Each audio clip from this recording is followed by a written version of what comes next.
for Ms. Barbs. So the question is, are there any plans to make the festival go worldwide as well? Taking inspiration from the likes of KCON and Korea Times Music Festival.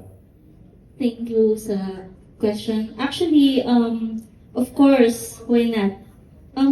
As the IME, as I said a while ago, we are a global promoter, well known doing concerts and also, locally, if Araneta, MOA Arena, we're done so much shows na dinadala namin yung mga K-pop and other international artists in the Philippines. And now, since the global team that we have noticed and parang nag-caught ng attention yung mga Philippine artists natin kasi, di ba, maraming nagsusold out na P-pop, even our own.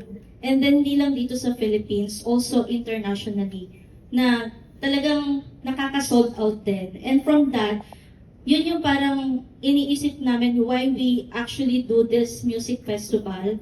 And then, hindi lang siya basta parang small time na pagsisimula. Because talagang yung kinather namin sa medyo mahabang proseso na pinag-isipan, pinagplanuhan, selections of the artists. So from this one, definitely bringing it to the global is one of our next plan.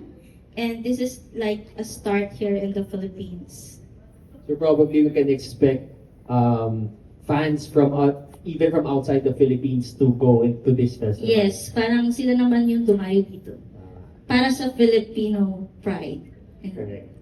Thank you so much, Ms. Barbs, and thank you, Ms. Dian Imperial, for that question. The next question.